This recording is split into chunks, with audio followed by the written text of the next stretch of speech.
Honourable Speaker, I present the budget for 25-26.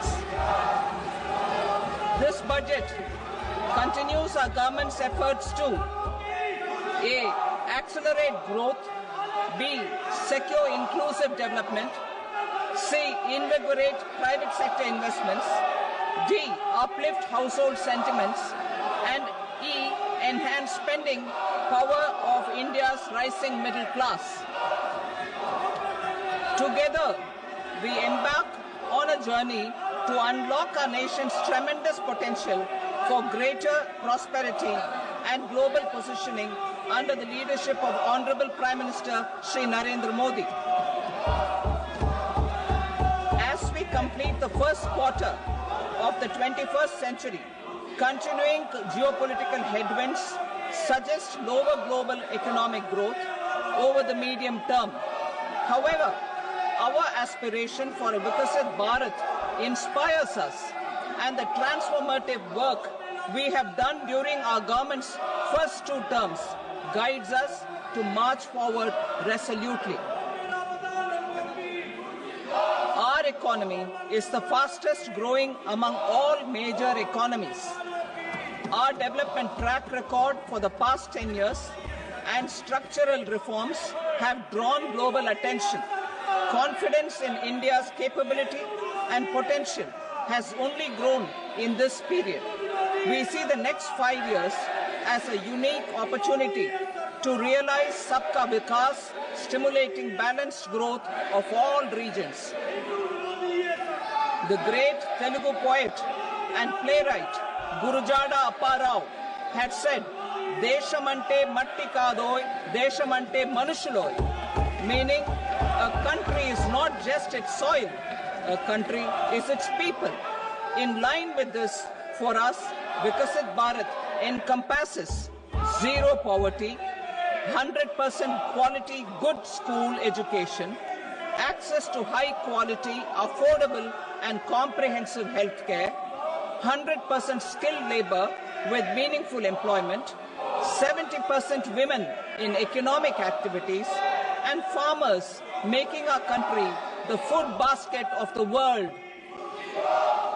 In this budget, the proposed development measures span 10 broad areas, focusing on Garib, youth, Annadata, and Nari, spurring agricultural growth and productivity, building rural prosperity and resilience, taking everyone together on an inclusive growth path, boosting manufacturing and furthering Make in India, supporting MSMEs, enabling employment-led development, investing in people, economy, and innovation, securing energy supplies, promoting exports, and nurturing innovation.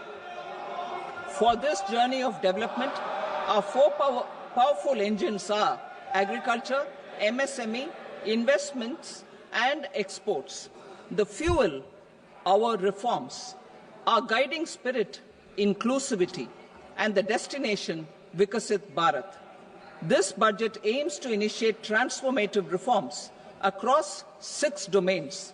During the first 5 years, these will augment our growth potential and global competitiveness. The domains are taxation, power sector, urban development, mining, financial sector, and regulatory reforms. Agriculture as the first engine. Now I move to specific proposals, beginning with agriculture as the first engine.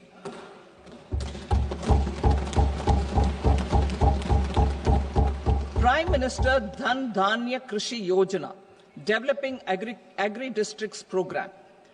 Motivated by the success of the Aspirational District Program, our government will undertake a Prime Minister Dhan Dhanya Krishi Yojana in partnership with states. Through the convergence of existing schemes and specialized measures, the program will cover 100 districts with low productivity, moderate crop intensity, and below average credit parameters. It aims to 1. Enhance agricultural productivity, 2. Adopt crop diversification and sustainable agricultural practices, 3. Augment post-harvest storage at the panchayat and block level. 4. Improve irrigation facilities. And 5. Facilitate availability of long-term and short-term credit. This program is likely to help 1.7 crore farmers. Building rural prosperity and resilience. A comprehensive multi-sectoral rural prosperity and resilience program will be launched in partnership with the states. This will address underemployment in agriculture through skilling, investment, technology, and invigorating the rural economy. The goal is to generate ample opportunities in rural areas so that migration is an option but not a necessity. The program will focus on rural women, young farmers, rural youth, marginal and small farmers, and landless families. The details are in Annexure A. Domestic best practices will be incorporated, and appropriate technical and financial assistance will be sought from multilateral development banks.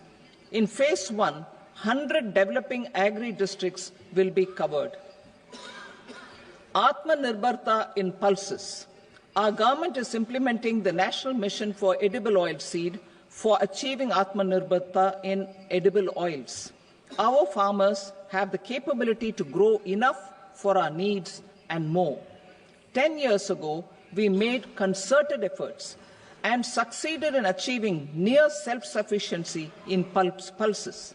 Farmers responded to the need by increasing the cultivated area by 50%, and government arranged for procurement and remunerative prices.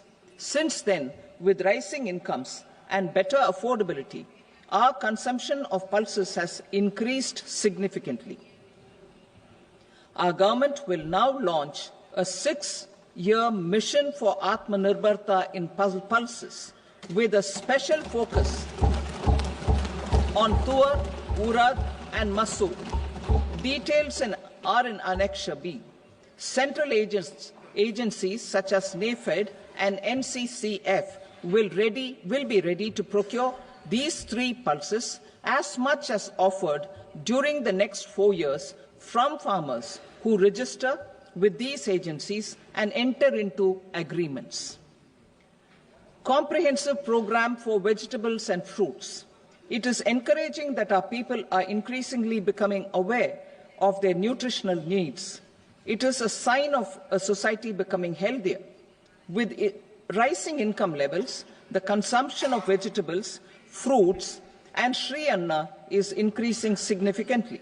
A comprehensive program to promote production, efficient supplies, processing, and remunerative prices for farmers will be launched in partnership with the states. Appropriate institutional mechanisms for implementation and participation of farmer producer organizations and cooperatives will be set up. Makhana board in Bihar. For this, there is a special opportunity for the people of Bihar. A Makhana board will be established in the state to improve production, processing, value addition, and marketing of Makhana. The people engaged in these activities will be organized into FPOs. The board will provide hand-holding and training support to Makhana farmers and will also work to ensure they receive the benefits of all relevant government schemes. A national mission on high-yielding seeds will be launched, aimed at 1. Strengthening research ecosystem, 2. Targeted development and propagation of seeds with high yield, pest resistance, and climate resilience, and 3. Commercial availability of more than 100 seed varieties released since July 2024. India ranks second largest globally in fish production and aquaculture. Seafood exports are valued at 60,000 crore rupees. To unlock the untapped potential of the marine sector, our government will bring in an enabling framework for sustainable harnessing of fisheries from Indian exclusive economic zone and high seas, with a special focus on the Andaman and Nicobar and Lakshadweep Islands. For the benefit of lakhs of cotton growing farmers, I am pleased to announce a mission for cotton productivity. This 5-year mission will facilitate significant improvements in productivity and sustainability of cotton farming and promote extra long staple cotton varieties.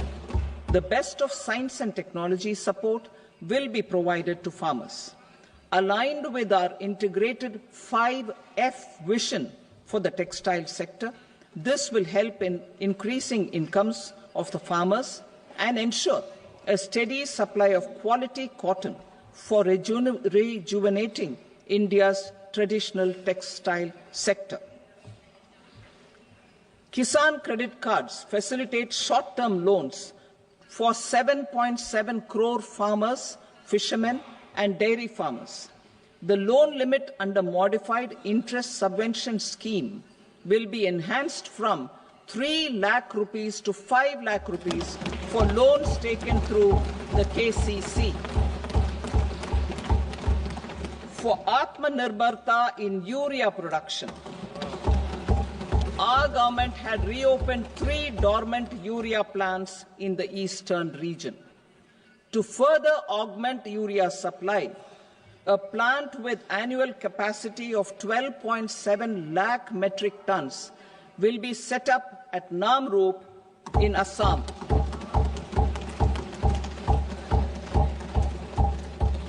India Post, with 1.5 lakh rural post offices, complemented by the India Post Payment Bank and a vast network of 2.4 lakh Dak Sevaks, will be repositioned to act as a catalyst for the rural economy. Details are at Annexure C. India Post will also be transformed as a large public logistics organization. This will meet the rising needs of Vishwakarmas, new entrepreneurs, women, self-help groups, MSMEs, and the large business organizations. Our government will provide support to NCDC for its lending operations for the cooperative sector.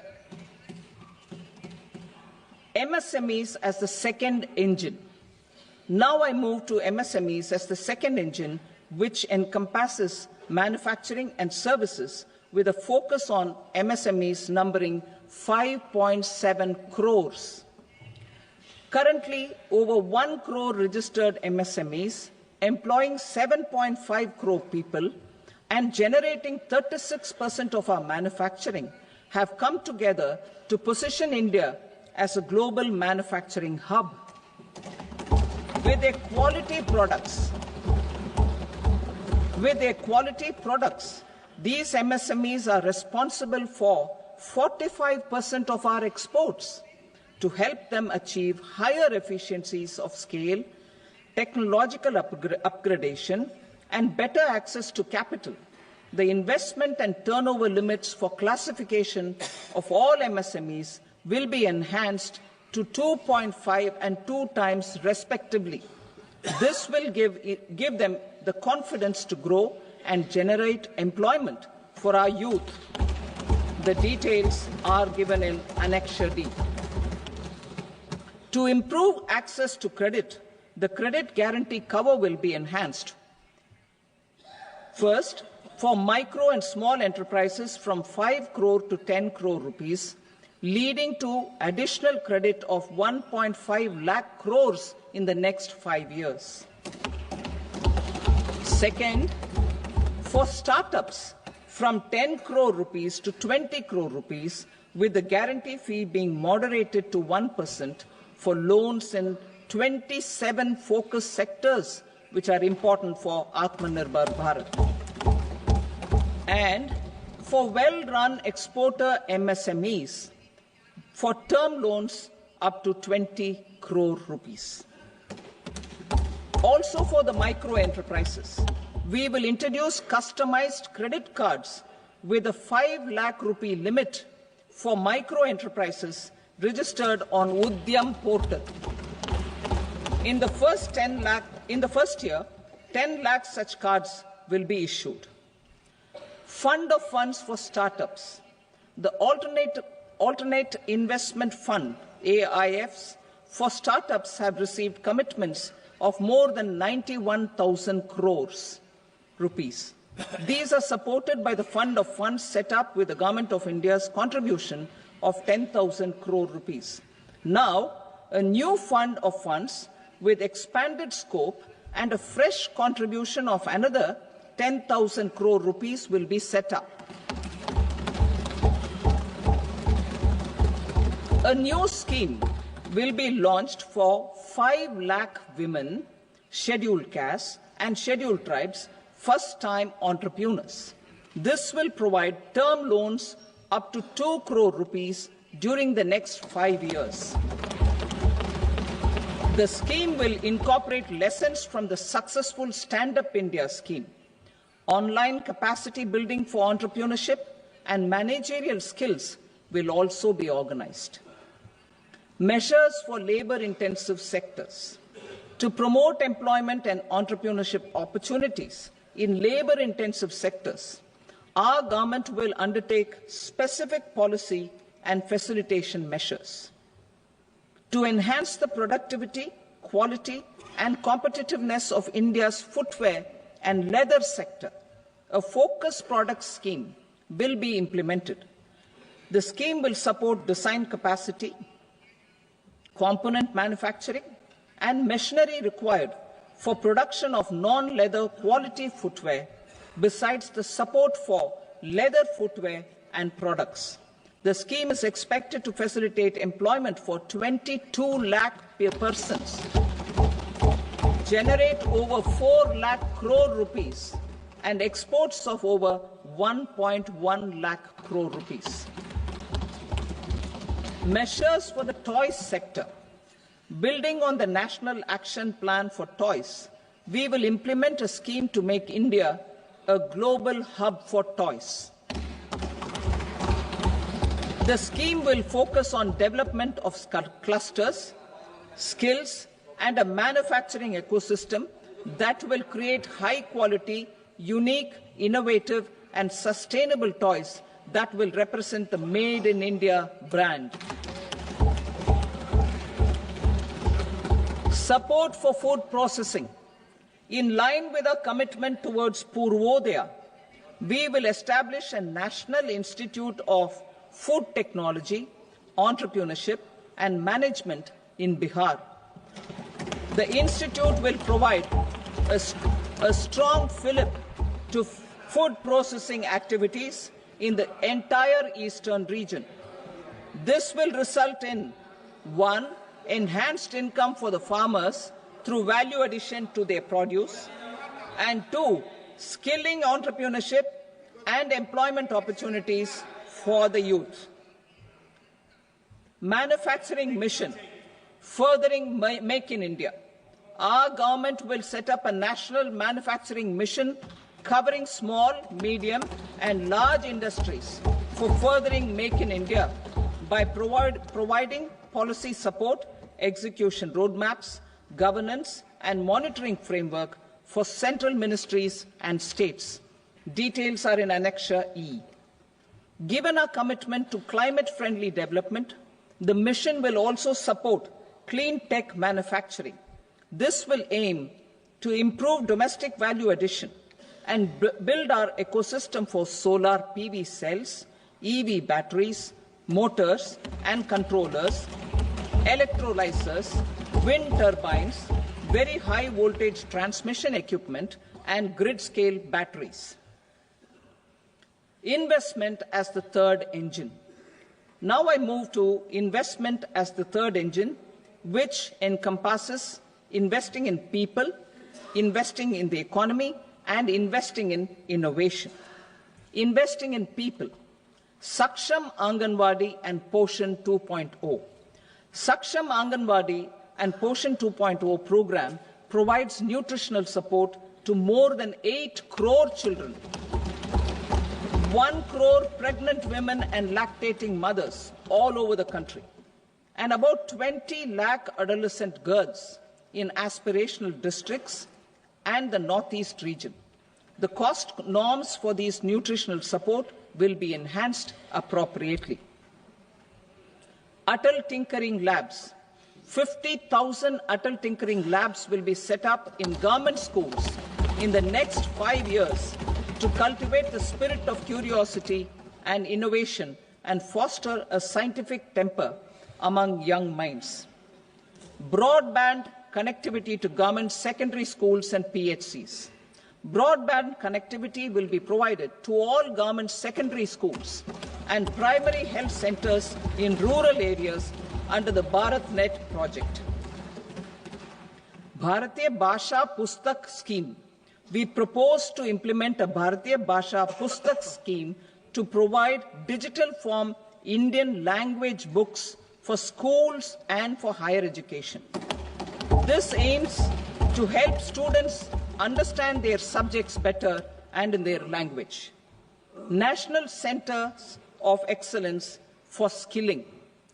Building on the initiative announced in the July 24 budget, 5 national centers of excellence for skilling will be set up with global expertise and partnerships to equip our youth with the skills required for Make for India, Make for the World manufacturing.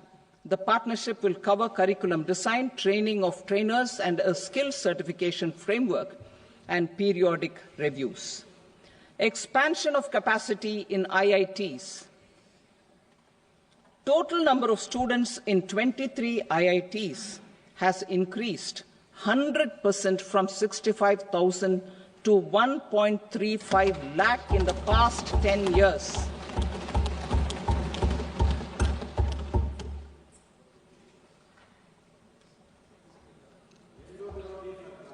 Additional infrastructure will be created in the 5 IITs started after 2014 to facilitate education for 6,500 more students.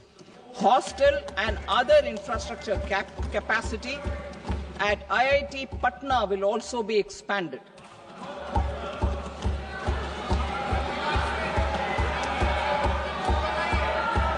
Center of Excellence.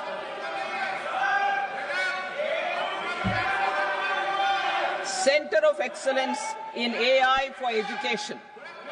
I had announced 3 centers of excellence in artificial intelligence for agriculture, health, and sustainable cities in 2023.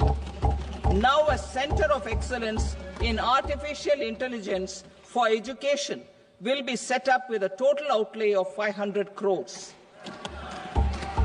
Expansion of medical education. Our government has added almost 1.1 lakh undergraduate and postgraduate medical education seats in 10 years, an increase of 130%. In the next year, 10,000 additional seats will be added in medical colleges and hospitals towards the goal of adding 75,000 seats in the next 5 years. Daycare cancer centers in all district hospitals. Our government will facilitate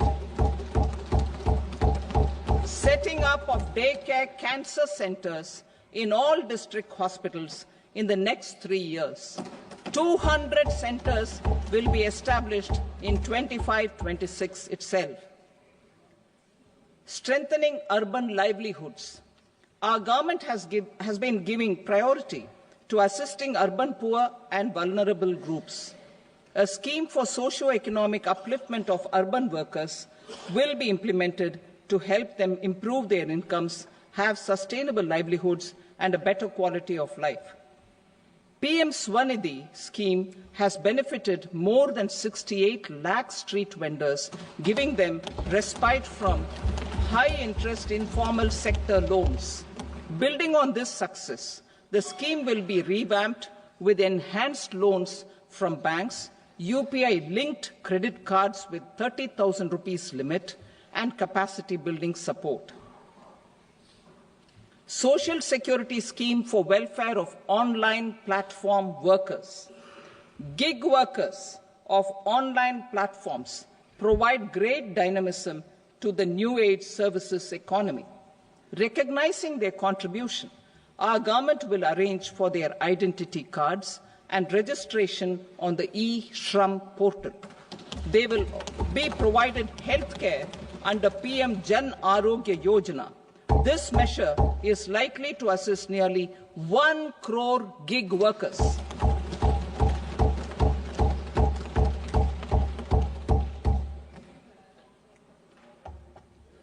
Investing in the economy, public-private partnership in infrastructure. Each infrastructure-related ministry will come up with a 3-year pipeline of projects that can be implemented in PPP mode. States will also be encouraged to do so and can seek support from the India Infrastructure Project Development Fund, which is a scheme to prepare PPP proposals. Support to states for infrastructure. An outlay of 1.5 lakh crore is proposed for the 50-year interest-free loans to states for capital expenditure and incentives for reforms. Building on the success of the first asset monetization plan announced in 2021, the second plan for 2025 to 30 will be launched to plow back capital of 10 lakh crore in new projects. Regulatory and fiscal measures will be fine-tuned to support the plan. Jal Jeevan Mission. Since 2019, 15 crore households, representing 80% of India's rural population, have been provided access to portable tap water connections. To achieve 100% coverage, I am pleased to announce the extension of this mission until 2028 with an enhanced total outlay.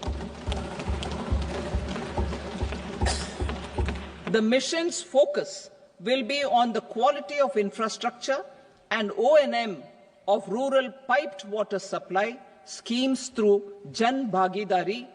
A separate MOU or separate MOUs will be signed with the states and union territories to ensure sustainability and citizen-centric water services delivery. Urban sector reforms. Building on the July budget proposals, urban sector reforms related to governance, municipal services, urban land and planning will be incentivized. Urban Challenge Fund. The government will set up an urban challenge fund of 1 lakh crore rupees to implement the proposals for cities as growth hubs, creative redevelopment of cities, and for water and sanitation purposes announced in the July budget.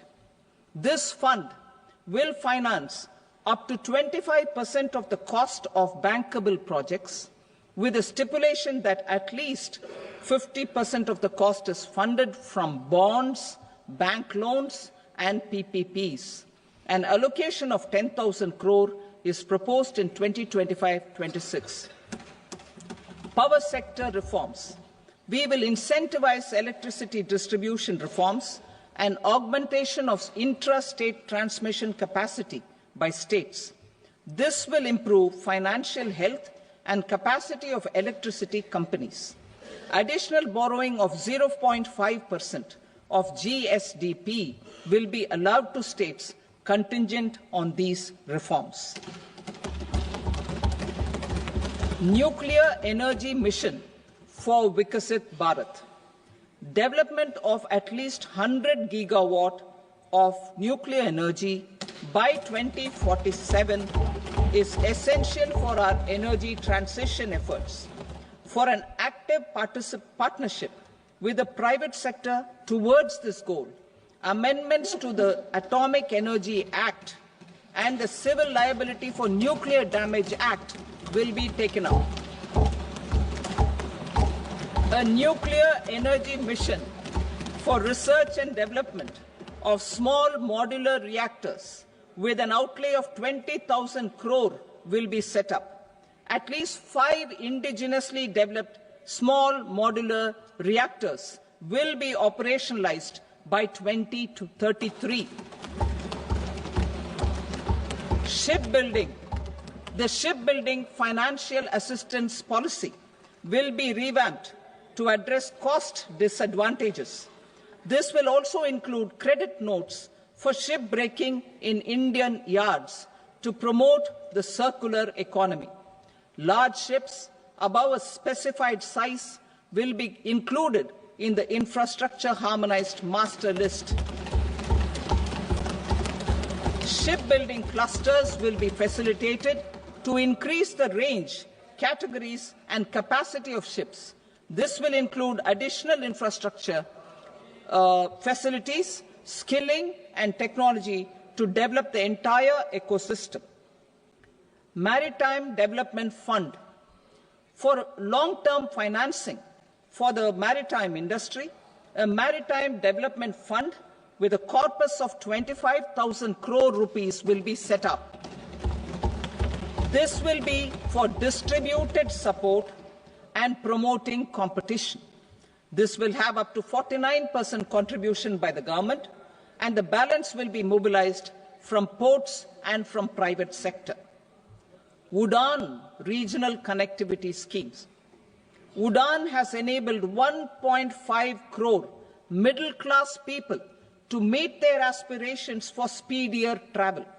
The scheme has connected 88 airports, and operationalized 619 routes.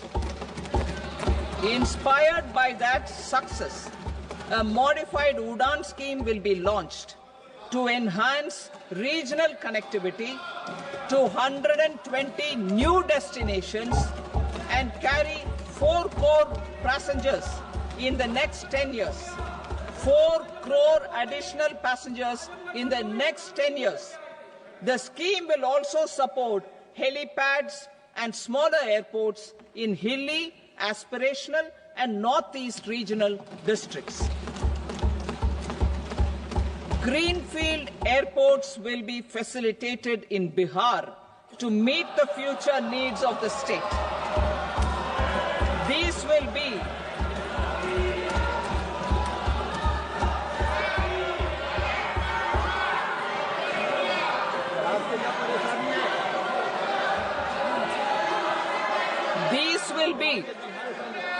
These will be in addition to the expansion of the capacity of Patna Airport and a brownfield airport in Beta. Western Kosi Canal project in Mithilanchal. Financial support will be provided for the Western Kosi Canal ERM project, benefiting a large number of farmers cultivating over 50,000 hectares of land in the Mithilanchal region of Bihar. Mining sector reforms. Mining sector reforms, including those for minor minerals, will be encouraged through sharing of best practices and institutions of a state mining index. A policy for recovery of critical minerals from tailings will be brought out. Under the special window for affordable and mid-income housing, SWAMI, 50,000 dwelling units in stressed housing projects have been completed and keys handed over to home buyers. Another 40,000 units will be completed in 2025, further helping middle-class families who were paying EMIs on loans taken for apartments while also paying rent for their current dwellings. Building on this success, SWAMI Fund 2 will be established as a blended finance facility with contribution from the government, banks and private investors. This fund of 15,000 crore rupees will aim for expeditious completion of another 1 lakh units. PM Gati Shakti data for private sector. For furthering PPPs and assisting the private sector in project planning, access to relevant data and maps from the PM Gati Shakti portal will be provided. Tourism for employment-led growth. Top 50 tourist destination sites in the country will be developed in partnership with states through a challenge mode. Land for building key infrastructure will have to be provided by the states. Hotels in these destinations will be included in the infrastructure harmonized list. The following measures will be taken for facilitating employment-led growth: organizing intensive skill development programs for our youth, including in institutes of hospitality management, providing mudra loans for homestays, improving ease of travel and connectivity to tourist destinations, providing performance-linked incentives to states for effective destination management, including tourist amenities, cleanliness, and marketing efforts, and introducing streamlined e-visa facilities along with visa fee waivers for certain tourist groups. Continuing with the emphasis on places of spiritual and religious significance, in the July budget, there will be a special focus on destinations related to the life and times of Lord Buddha. Medical tourism and heal in India. Medical tourism and heal in India will be promoted in partnership with the private sector, along with capacity building and easier visa norms. Investing in innovation. To implement private sector-driven research, development and innovation initiatives announced in the July budget, I am now allocating 20,000 crore rupees for this purpose. A deep tech fund of funds will also be explored to catalyze the next generation startups as a part of this initiative. In the next 5 years, under the PM Research Fellowship Scheme, we will provide 10,000 fellowships for technological research in IITs and IISc with enhanced financial support. The second gene bank with 10 lakh germplasm lines will be set up for future food and nutritional security. This will provide conservation support to both public and private sectors for genetic resources. We will start a national geospatial mission to develop foundational geospatial infrastructure and data. Using PM Gati Shakti, this mission will facilitate modernization of land records, urban planning, and design of infrastructure projects. A Gyan Bharatam mission for survey, documentation, and conservation of our manuscript heritage with academic institutions, museums, libraries, and private collectors will be undertaken to cover more than 1 crore manuscripts. We will set up a national digital repository of Indian knowledge systems for knowledge sharing. Now I move to exports as the fourth engine. We will set up an export promotion mission with sectoral and ministerial targets driven jointly by the Ministries of Commerce, MSME, and Finance. It will facilitate easy access to export credit, cross-border factoring support, support to MSMEs to tackle non-tariff measures in overseas markets. A digital public infrastructure, Bharat Trade Net, for international trade will be set up as a unified platform for trade documentation and financing solutions. This will complement the Unified Logistics Interface platform. The BTN will be aligned with international practices. Support will be provided to develop domestic manufacturing capacities for our economy's integration with global supply chains. Sectors will be identified based on objective criteria. Facilitation groups with participation of senior officers and industry representatives will be formed for select products and supply chains. Through this, there are huge opportunities related to Industry 4.0, which needs high skills and talent. Our youth have both. Our government will support the domestic electronic equipment industry to leverage this opportunity for the benefit of our youth.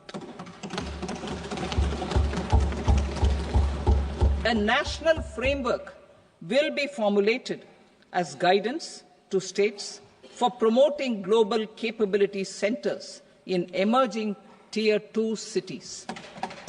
This will suggest measures for enhancing availability of talent and infrastructure, building bylaw reforms, and mechanisms for collaboration with industry. Our government will facilitate upgradation of infrastructure and warehousing for air cargo, including high-value perishable horticultural produce. Cargo screening and customs protocol will be streamlined and made user-friendly.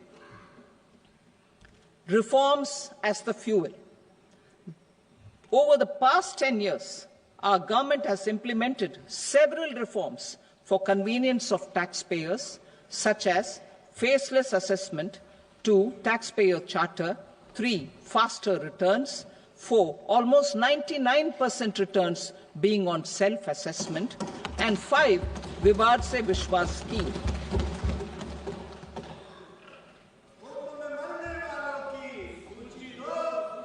Continuing these efforts, I reaffirm the commitment of the Tax Department to trust first, scrutinize later. I also propose to introduce the new income tax bill next week. I will detail the indirect tax reforms and changes in direct taxes in Part B. Financial sector reforms. The FDI limit for the insurance sector will be raised from 74 to 100%. This enhanced limit will be available for those companies which invest the entire premium in India. The current guardrails and conditionalities associated with foreign investment will be reviewed and simplified. The services of India Post Payment Bank will be deepened and expanded in rural areas. NABFID will set up a partial credit enhancement facility for corporate bonds for infrastructure. Public sector banks will develop Grameen Credit Score Framework to serve the credit needs of SHG members and people in rural areas. A forum for regulatory coordination and development of pension products will be set up. To implement the earlier announcement on simplifying the KYC processes, the revamped Central KYC Registry will be rolled out in 2025. We will also implement a streamlined system for periodic updating. Requirements and procedures for speedy approval of company mergers will be rationalized. The scope for fast-track mergers will also be widened and the process made simpler. As proposed in the interim budget, we signed bilateral investment treaties with 2 countries in 2024 to encourage sustained foreign investment, and in the spirit of First Develop India, the current model BIT will be revamped and made more investor-friendly. In the last 10 years, in several aspects, including financial and non-financial, our government has demonstrated a steadfast commitment to ease of doing business. We are determined to ensure that our regulations must keep up with technological innovations and global policy developments. A light-touch regulatory framework based on principles and trust will unleash productivity and employment. Through this framework, we will update regulations that were made under old laws.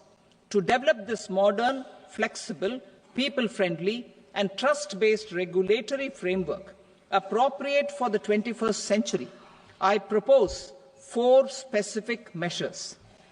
A high-level committee for regulatory reforms will be set up for a review of all non-financial sector regulations, certifications, licenses and permissions. The committee will be expected to make recommendations within a year.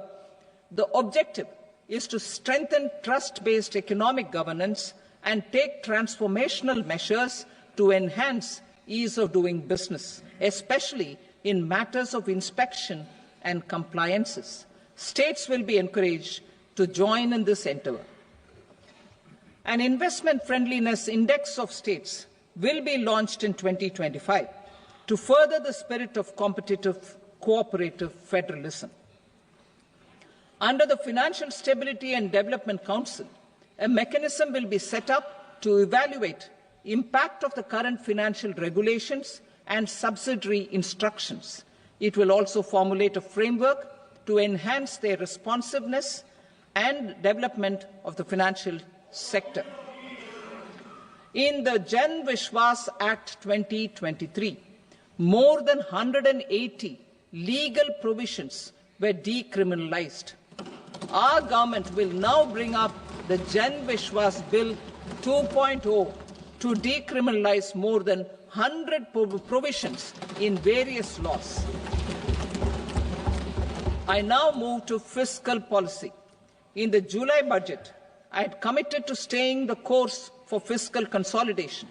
Our endeavour will be to keep the fiscal deficit each year such that central government debt remains on a declining path as a percentage of the GDP. The roadmap for the next 6 years has been detailed in the FRBM statement. Revised estimates for 2024-25. The revised estimate of the total receipts other than borrowings is 31.47 lakh crore rupees, of which the net tax receipts are 25.57 lakh crore rupees. The revised estimate of the total expenditure is 47.16 lakh crore rupees, of which the capital expenditure is about 10.18 lakh crore rupees. The revised estimate of the fiscal deficit is 4.8% of the GDP. Budget estimates for 25-26. Coming to 25-26, the total receipts other than borrowings and total expenditure are estimated at 34.96 lakh crore rupees and 50.65 lakh crore rupees respectively. The net tax receipts are estimated at 28.37 lakh crore rupees. The fiscal deficit is estimated to be 4.4% of GDP. To finance the fiscal deficit, the net market borrowings from dated securities are estimated at 11.54 lakh crore. The balance financing is expected to come from small savings and other sources. The gross market borrowings are estimated at 14.82 lakh crore rupees. I will now move to Part B. Indirect taxes. My proposals relating to customs aim to rationalize tariff structure and address duty inversion. These will also support domestic manufacturing and value addition, promote exports, facilitate trade, and provide relief to common people. Rationalization of customs tariff structure for industrial goods. As a part of comprehensive review of customs rate structure announced in July 2024 budget, I propose to 1. Remove 7 tariff rates. This is over and above the 7 tariff rates removed in 23-24 budget. After this, there will be only 8 remaining tariff rates, including 0 rate. 2. Apply appropriate cess to broadly maintain effective duty incidence except on a few items where such incidents will reduce marginally. 3. Levy not more than one cess or surcharge. Therefore, I propose to exempt social welfare surcharge on 82 tariff lines that are subject to a cess. I shall now take up sector-specific proposals.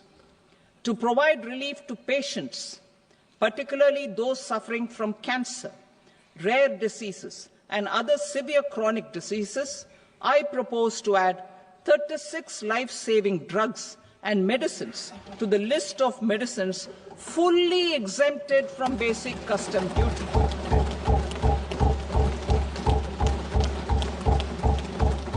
I also propose to add 6 life-saving medicines to the list attracting concessional custom duty of 5%. Full exemption and concessional duty will also respectively apply on the bulk drugs for manufacture of the above. Specified drugs and medicines under patient assistance programs run by the pharmaceutical companies are fully exempt from BCD, provided the medicines are supplied free of cost to the patients. I propose to add 37 more medicines along with 13 new patient assistance programs. Support to domestic manufacturing and value addition. Critical minerals. In the July 2024 budget, I had fully exempted BCD on 25 critical minerals that are not domestically available. I had also reduced BCD of 2 other such minerals to provide a major fillip to their processing, especially by MSMEs. Now, I propose to fully exempt cobalt powder and waste, the scrap of lithium-ion battery, lead, zinc, and 12 more critical minerals. This will help secure their availability for manufacturing in India and promote more jobs for our youth. To promote domestic production of technical textile products such as agro-textiles, medical textiles, and geotextiles at competitive prices, I propose to add 2 more types of shuttle-less looms to the list of fully exempted textile machinery. I also propose to revise the BCD rate on knitted fabrics covered by 9 tariff lines from 10 or 20 to 20% or 115 rupees per kg, whichever is higher. Electronic goods. In line with our Make in India policy and to rectify inverted duty structure, I propose to increase the BCD on interactive flat panel display from 10% to 20% and reduce the BCD to 5% on open cell and other components. In 23-24 budget, for the manufacture of open cells of LCD, LED TVs, I had reduced the BCD on parts of open cells from 5% to 2.5%. To further boost the manufacture of such open cells, the BCD on these parts will now stand exempted. Lithium-ion battery. To the list of exempted capital goods, I propose to add 35 additional capital goods for EV battery manufacturing and 28 additional capital goods for mobile phone battery manufacturing. This will boost domestic manufacture of lithium-ion batteries, both for mobile phones and for electric vehicles. Shipping sector. Considering that shipbuilding has a long gestation period, I propose to continue the exemption of BCD on raw materials, components, consumables, or parts for the manufacture of ships for another 10 years.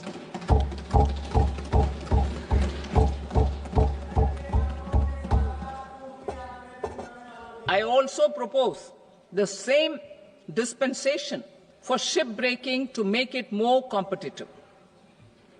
Telecommunication. To prevent classification disputes, I propose to reduce the BCD from 20% to 10% on carrier-grade Ethernet switches to make it at par with non-carrier-grade Ethernet switches. Export promotion.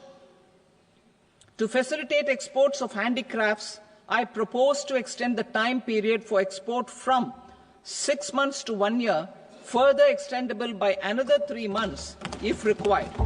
I also propose to add 9 items to the list of duty-free inputs. Leather sector. I propose to fully exempt BCD on wet blue leather to facilitate imports for domestic value addition and employment. I also propose to exempt crust leather from 20% export duty to facilitate exports by small tanners. Marine products. To enhance India's competitiveness in the global seafood market, I propose to reduce BCD from 30% to 5% on frozen fish paste, surimi, for manufacture and export of its analog products. I also propose to reduce BCD from 15% to 5% on fish hydrolysates for manufacture of fish and shrimp feed. In July 2024 budget, to promote development of domestic MROs for aircraft and ships, I had extended the time limit for export of foreign origin goods that were imported for repairs from 6 months to 1 year and further extendable by 1 year. I now propose to extend the same dispensation for railway goods. Time limit for provisional assessment. Presently, the Customs Act 1962 does not provide any time limit to finalize provisional assessments, leading to uncertainty and cost to trade. As a measure of promoting ease of doing business, I propose to fix a time limit of 2 years, extendable by a year, for finalizing the provisional assessment. I propose to introduce a new provision that will enable importers or exporters, after clearance of goods, to voluntarily declare material facts and pay duty with interest but without penalty. This will incentivize voluntary compliance. However, this will not apply in cases where department has already initiated audit or investigation proceedings. For industry to better plan their imports, I propose to extend the time limit for the end use of imported inputs in the relevant rules from 6 months to 1 year. This will provide operational flexibility in view of cost and uncertainty of supply. Further, such importers will now have to file only quarterly statements instead of a monthly statement.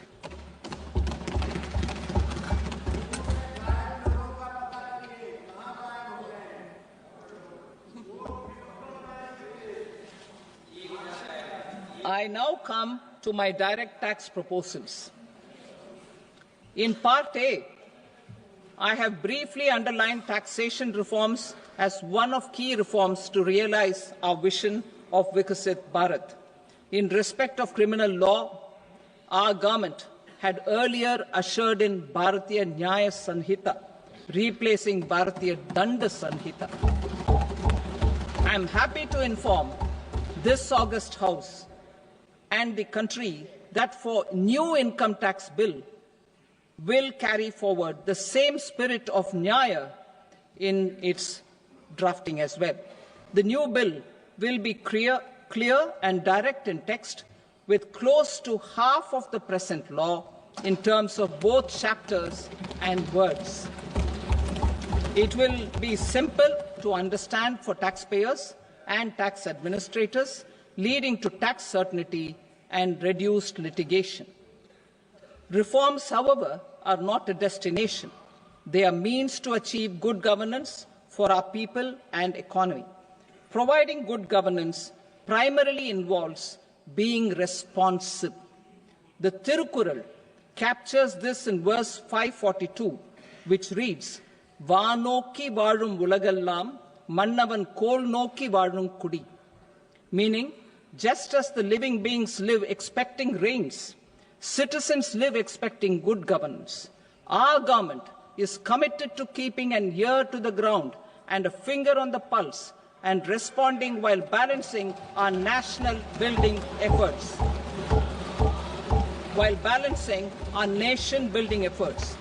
The following measures will detail just how our government will, under the guidance of PM Modi, has taken steps to understand and address.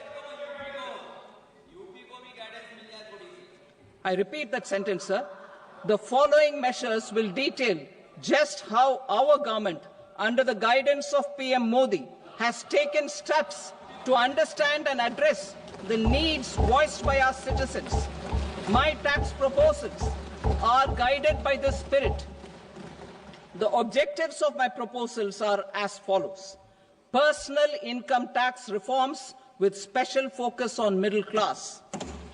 Rationalization of TDS and TCS for easing difficulties. Encouraging voluntary compliance. Reducing compliance burden. Ease of doing business. Employment and investment. I will come to my proposal on personal income tax towards the end. TDS and TCS, rationalization for easing difficulties. I propose to rationalize tax deduction at source, TDS, by reducing the number of rates and thresholds above which TDS is deducted. Further, threshold amounts for tax deduction will be increased for better clarity and uniformity. The limit for tax deduction on interest for senior citizens is being doubled from the present 50,000 rupees to 1 lakh rupees. Similarly, the annual limit of 2.40 lakh rupees for TDS on rent is being increased to 6 lakh rupees. This will reduce the number of transactions liable to TDS, thus benefiting small taxpayers receiving small payments. The threshold to collect tax at source, the TCS, on remittances under RBI's liberalized remittance scheme, the LRS, is proposed to be increased from 7 lakh to 10 lakhs. I also propose to remove TCS on remittances for education purposes, where such remittances is out of a loan taken from a specified financial institution. Both TDS and TCS are being applied on any transaction related to sale of goods. To prevent such compliance difficulties, I propose to omit the TCS. I also propose that the provisions of the higher TDS deduction will now apply only in non-PAN cases. In July 2024, the delay for payment of TDS up to the due date of filing statement was decriminalized.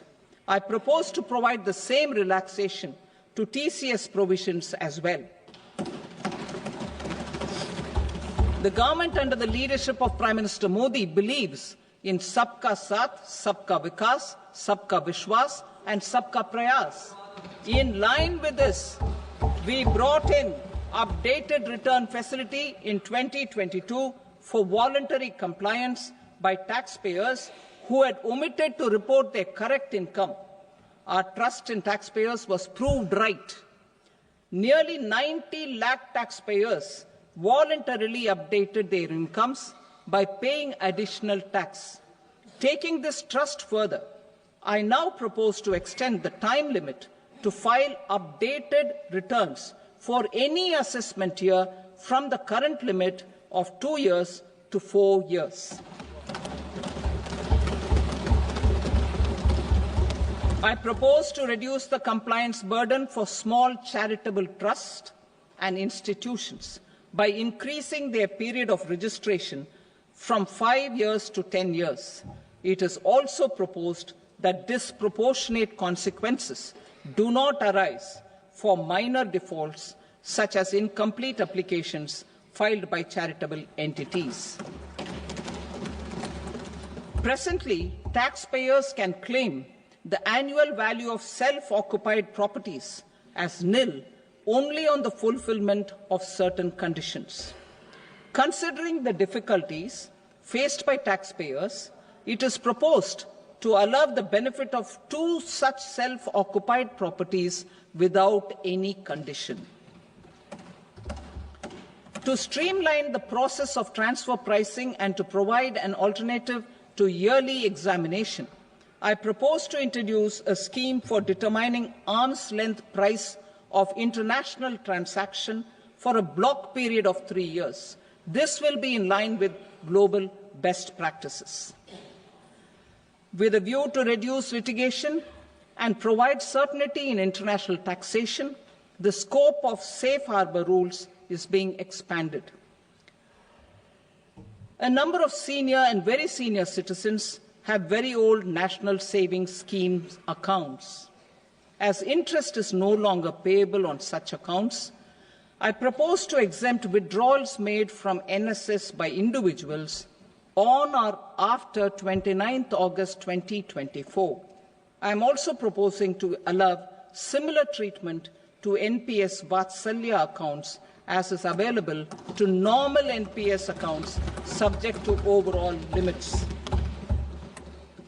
In my speech in July 2024, I had promised that all processes, including giving effect to appellate orders, shall be digitalized and made paperless over the next 2 years. So I'm happy to announce that digitalization is being made operational now. In July 2024, we brought in the Vivad Se Vishwas scheme to resolve income tax disputes pending in appeal.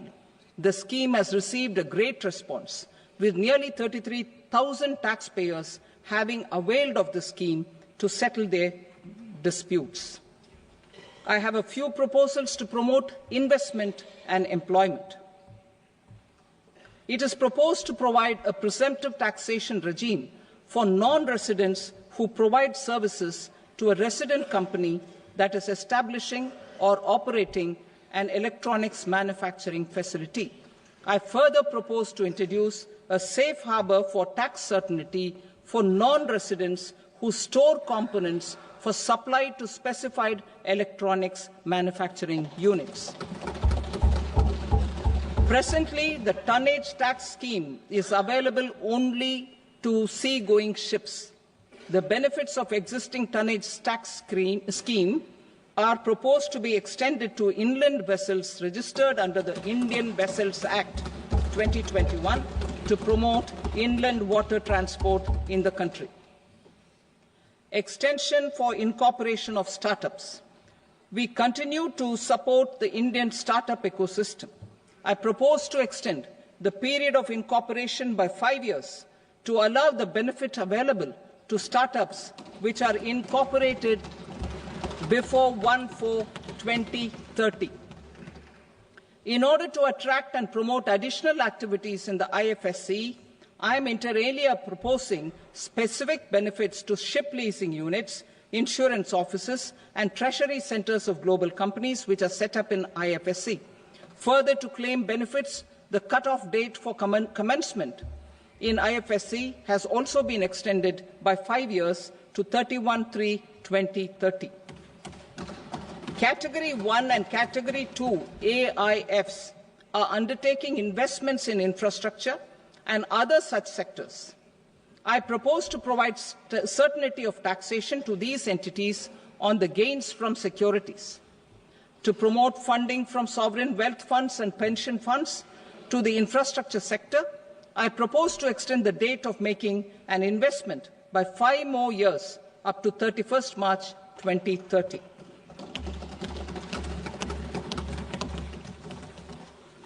Personal income tax reforms with special focus on middle class. Democracy, demography, and demand are the key support pillars in our journey towards Vikasit Bharat. The middle class provides strength for India's growth. This government, under the leadership of Prime Minister Modi, has always believed in the admirable energy and ability of the middle class in nation building. In recognition of their contribution, In recognition of their contribution, we have periodically reduced their tax burden. Right after 2014, the nil tax slab was raised to 2.5 lakhs of rupees, which was further raised to 5 lakh rupees in 2019 and to 7 lakh rupees in 2023. This is reflective of our government's trust on the middle-class taxpayers. I am now happy to announce that there will be no income tax payable up to income of 12 lakh rupees.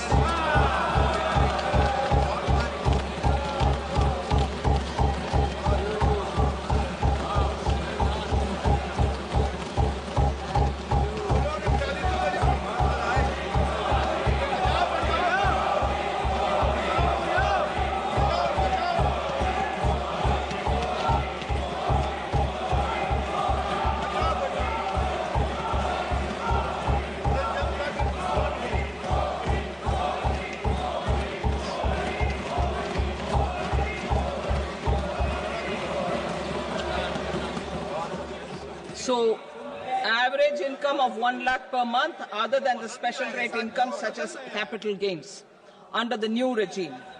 This limit will be 12.75 lakh for salaried taxpayers due to the standard deduction of 75,000. Slabs and rates are being changed across the board to benefit all taxpayers. The new structure will substantially reduce the taxes of the middle class and leave more money in their hands, boosting household consumption, savings and investment. In the new tax regime, I propose to revise tax rate structures as follows: 0 to 4 lakh rupees nil, 4.8 lakh rupees to 4 to 8 lakh rupees 5%, 8 to 12 lakh rupees 10%, 12 to 16 lakh rupees 15%, 16 to 20 lakh rupees 20%, 20 to 24 lakh rupees 25%, and above 24 lakh rupees 30%. To taxpayers up to 12 lakh of normal income, other than special rate income such as capital gains. I read that again. To taxpayers up to 12 lakh of income, other than special rate income such as capital gains, tax rebate is being provided in addition to the benefit due to slab rate reduction in such a manner that there is no tax payable by them. The total tax benefit of slab rate changes and rebate at different income levels can be illustrated with a few examples. A taxpayer in the new regime with an income of 12 lakh rupees will get a benefit of 80,000 rupees in tax, which is 100% of tax payable as per the existing rates. A person having income of 18 lakh rupees will get a benefit of 70,000 rupees in tax, that is 30% of tax payable as per existing rates. A person with an income of 25 lakh gets a benefit of 1,10,000 rupees, that is 25% of his tax payable as per existing rates. Details of my tax proposals are given in the annexure. As a result of these proposals, Honourable Speaker, sir, revenue of about 1 lakh crore in direct taxes and 2,600 crores in indirect taxes will be foregone. Mr. Speaker, sir, with this, I commend the budget to this august House.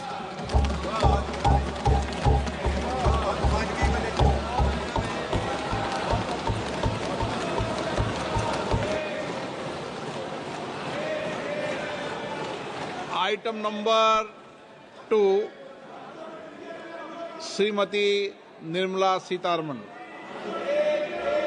Sir, with your permission, I rise to lay on the table the following statements under Section 3(1) of the Fiscal Responsibility and Budget Management Act 2003, medium-term fiscal policy cum fiscal policy strategy statement and macroeconomic framework statement. Item number 3 Shrimati Nirmala Sitharaman. Sir, with your permission, I rise to move for leave to introduce the Finance Bill 2025. प्रश्न ये है कि विधेयक को पुनर्स्थापित करने की अनुमति प्रदान की जाए। जो सदस्य इसके पक्ष में हाँ कहें, जो सदस्य विरोध में ना कहें। मेरे विचार में निर्णय